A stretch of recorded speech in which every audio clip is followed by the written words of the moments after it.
Hello, this is Zeke with Terrytown RV. Today we're taking a look at the Jayco J-Flight 34 RSBS. I'm going to take a walk around, show you how everything works. So right at the front, your tongue jack here, extend and retract. The salesman's going to show you how to hook up and get your truck all attached and ready to go. Propane's going to be in here. Twist to the left to open your tank, twist to the right to close. And then to switch between the two tanks, there's going to be a little black tab down there. Just point it to whatever tank you want to use. And once one's empty, just flip the other way. Make sure that these get closed before you go anywhere, just so that any propane doesn't leak out. You always want to make sure that those keep all the propane in them. Battery is going to sit on this railing here once that gets installed when they prep this unit. But that's where that's going to go. Battery charges when the unit's plugged in or when your 7-way is hooked up to the tow vehicle. Got a little light here. Pass-through storage, I'll show you that when we are on the other side. A little storage here underneath the bed. You look down here, you got your sewer drains that run along the side here. So you have your gray tank pull here, you got another gray over there, and the black tank pull as well. So black tank is the holding tank for the toilet. Gray is holding tank for sinks or showers. So that's what those correspond with. Right here are your water connections. So if you're staying somewhere that has a spigot on the site, so you take your hose, attach it to the spigot, you'll run it over here, plug it into city water connection, turn the water on. It's going to run water directly to the faucet, sinks, showers, toilets, water heater, everything. Directly, doesn't go to any fill tanks. You don't need to have the water pump on. So once you got water hooked up here and turned on, you'll have water everywhere you need it. To the left of that is the potable water fill. So that's if you're staying somewhere that did not have a spigot on the site. You're going to be filling up your fresh tank and pumping the water from the fresh tank to run water to your faucets. Same thing, just hook your hose in here, turn the water on. It's going to run water to that fresh tank. You can watch how full that fresh tank is from your tank level monitors inside. Once it's full, go ahead and shut the water off. Take your trailer to your campsite and get all set up. And then once you're ready to pump water, turn your water pump on. I'll draw water from that fresh tank and pump it up to your faucets. Right here is the outside shower, hot and cold. Pull the hose out, you rinse things off, rinse the sewer hose off, do dishes, whatever you please. And down here is where all that sewer is going to come out. So again, got a gray, a black, and the other gray down there. Drain your black first. That way when you drain your grays, helps to rinse your sewer hose out. Obviously, make sure you got your sewer hose attached and put into the sewer pit before you drain these out. Those two white valves sticking out down there are your low point drain for the fresh tank. So opening those up is going to drain the fresh tank out. So make sure those are closed off when you're filling, otherwise obviously that water's not going to fill up. Up top here is the black tank flush, so obviously sometimes things get stuck in your black tank, so this is going to help rinse it out. You can stick your hose in here, turn the water on, shoots water to the black tank through a sprinkler head, helps rinse it out if there's anything that got stuck in there. Power cord hooks up right here, it's 50 amp supply.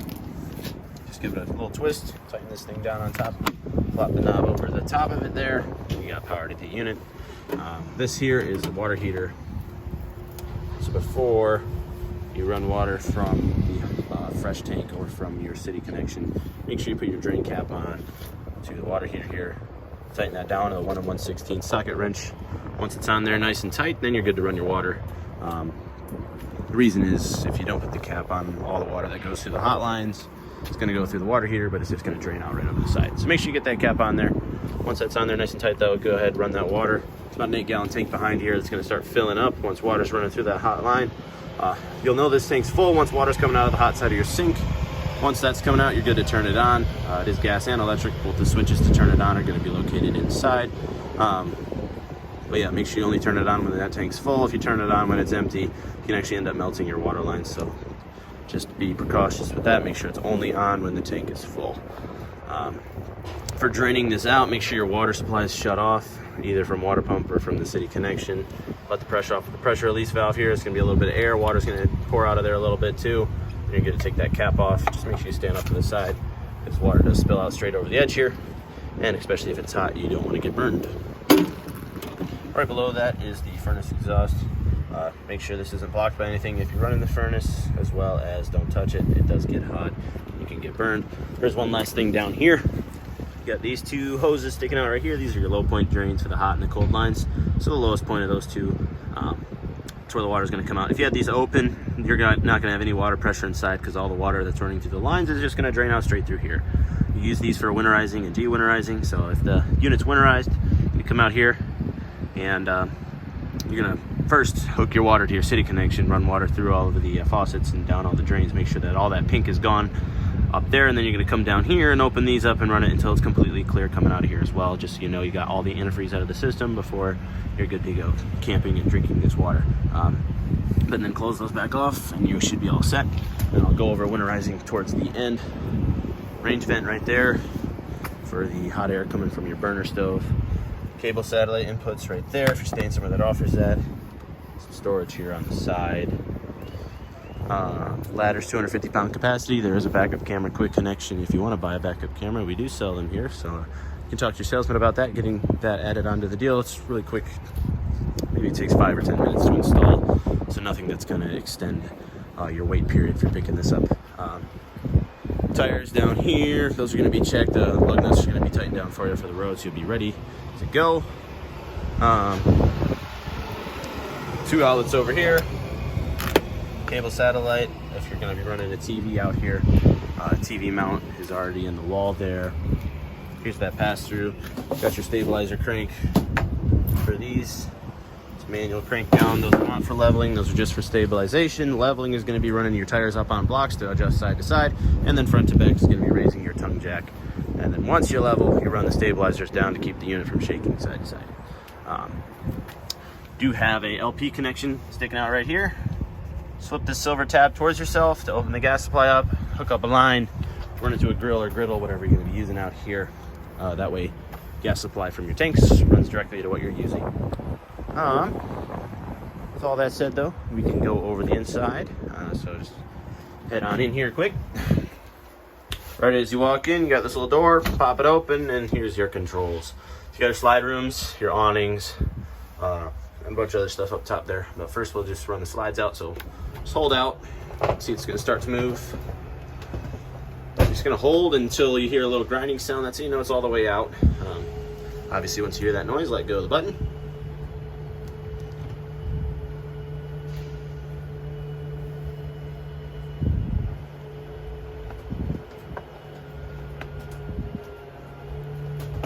So that's all the way out.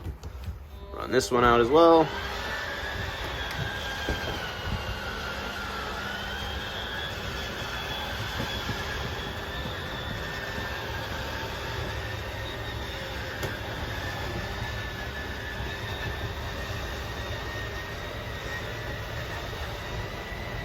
This one doesn't make the grinding sound. It'll just stop when it's all the way out, and go ahead and let go of the button. You have your awning light switch right there, and then this one is your ceiling light switch. Up here are those tank level monitors. So this is your fresh tank. As they fill, the red lights will come on, black, gray 1 and 2, and then your battery level is shown there. It's always going to read full when the unit's plugged in, so if you want an accurate reading of the battery, unplug it. I mean, there's not even a battery on this unit, that's why it says it's full right now, just because we're plugged in. Switch right here is to turn your water pump on. Pump from that fresh tank to run the water to your faucets, and then you have your 2 water heater switches here, gas or electric. If you're plugged in, just use the electric one. It's going to save you some propane. If you're not plugged in, go ahead and use that gas one. You can also run them both at the same time if you want it to get hot a little faster. But anyways, once that water heater is full, go ahead, flip it on. 10 to 15 minutes later, you'll have hot water. For the gas one, make sure gas supply is open in the front. Flip it, lights itself. 10 to 15 minutes later, you'll have hot water. Once you're done using your water heater, go ahead, shut it back off again. 10 to 15 minutes before you think you're going to need it again, like if you're taking a shower or washing dishes, go ahead and turn it back on. Down here, you got the fire extinguisher. Dinette here, this does fold down into a bed. It's pretty simple. As you can see that this table just folds down kind of sideways. Sets on these rails here, and then the back cushions will set on top of the table here to complete the bed. Lights on the slides are all going to be manual pushes, so just got to go around, turn everything on here. Got your little cup holder tables. Probably going to want to take those out for travel, though. You don't want them to pop up and go flying around. To recline, there's little black levers tucked in the side of the seat. Just pull up on. That'll recline for you. couch back here does go into a bed, so all you gotta do is take your back cushions off. Set them aside for now.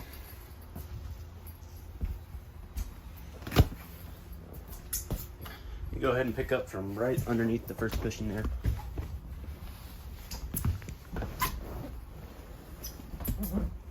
And pull towards yourself. And you flop the legs down.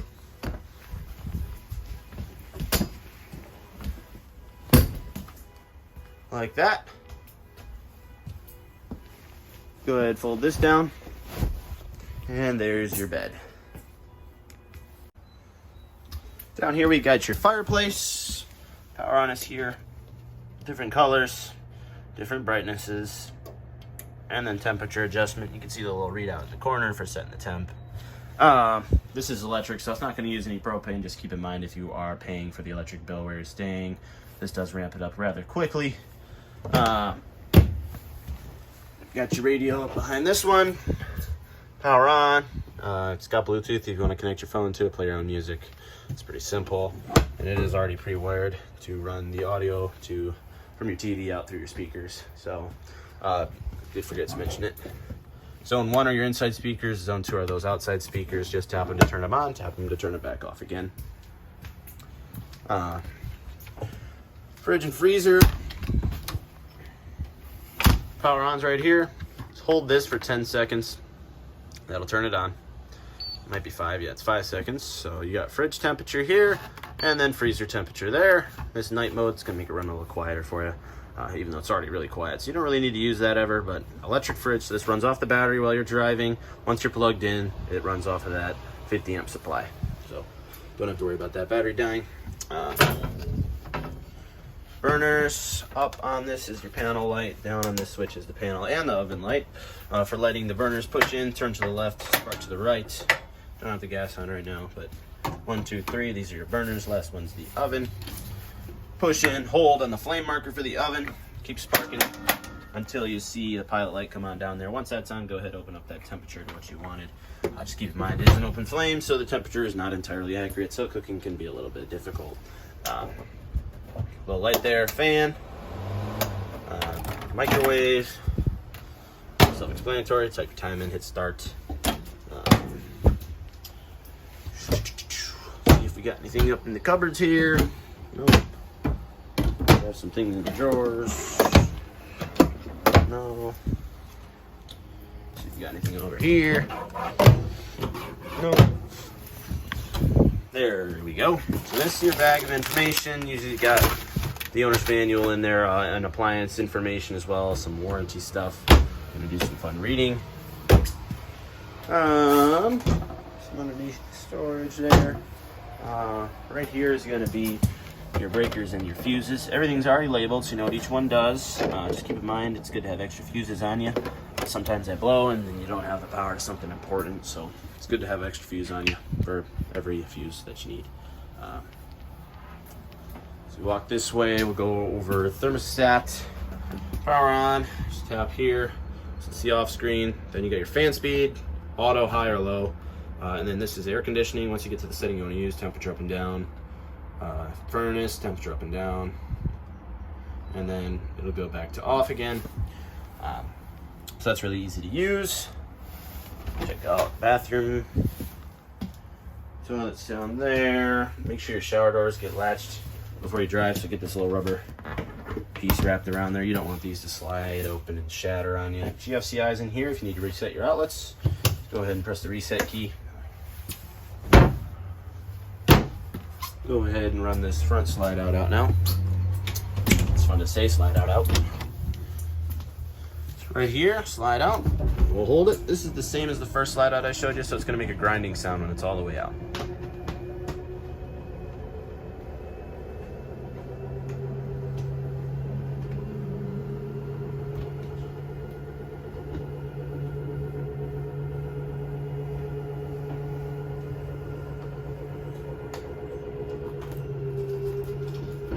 Grinding sound, let go of the button. There's TV right there, they'll get that mounted up for you. Light switch for the bedrooms right there. Sticker says wired for solar, so you can hook solar up. It's got the attachments on the roof This is where that charge controller would go, but looks like you're not getting that. Slide this open, it's your closet. Bed's gonna lift up to get to that underneath storage that that little outside compartment leads to, so that's what's under the bed.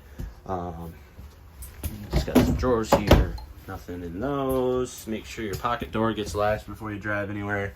Don't want that to slam. You do have the pull down shades for storage. Make sure the shades are up because you don't want those to get sun bleached during the winter time. They don't work so well anymore after that, so make sure those get stored in the up position. Exit windows. You can prop these open, so just pop that out, push it out, set it right there. Otherwise, push it all the way through if you actually need to escape, and then pull the red tab.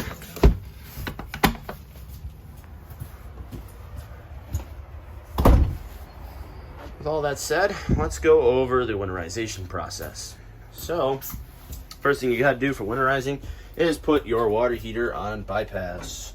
You don't want to put any antifreeze in the water heater, so what you got to do is go to this panel here. You need to take this screw and this screw off, pop this panel out, and it's going to bring you straight to the back of the water heater. It's going to be a hot and a cold valve, one on top, one on bottom. Just go ahead and close those off, so face them away from the water heater. That's going to stop any antifreeze from being able to get into that water heater and potentially damaging it. So just make sure you put that on bypass first.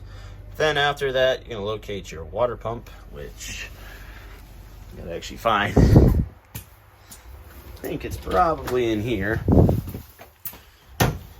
Yeah.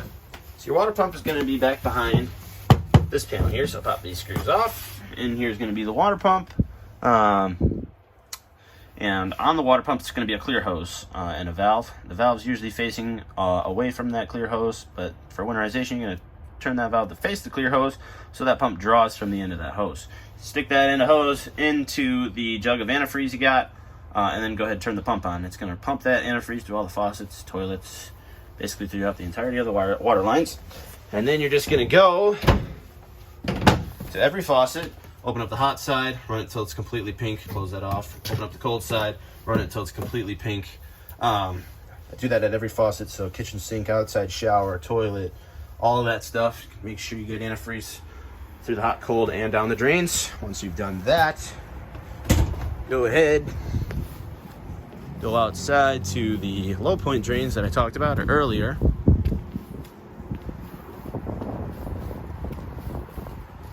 Right over here. Open those up and run until it's completely pink coming out the bottom of the unit, and then go ahead and close those off once it is. After that, make sure that your water heater is drained out, so take that cap out, make sure that any water that's in there is drained out. Drain out your fresh tanks, black tank and gray tank. Don't want any of those fluids to freeze and crack those holding tanks. But once you've done that, your winterization process is all finished up, and so is this video. Thank you for watching. If you have any questions, please bring them with you to your pickup date. We want to make sure we get everything answered for you. If you got any additional things you want to add on, we do have slide topper options, which you could do for this unit. Essentially, just an awning cover for your slide outs. It's going to protect the top of them, make sure that there's no leaf sticks, acorns, things that get stuck up there and grind up the top of your slide out. That way, after every trip, you don't have to check the top of the slide outs and sweep them off. It's a cool little thing you can get added on there. They are really helpful and definitely will prolong the life of those slide out seals as well. If you're going to get those added on, go ahead and talk to your salesman about it. Just tell them Zeke sent you. But anyways, with all that said, thank you for watching. Bring questions with you, and happy camping.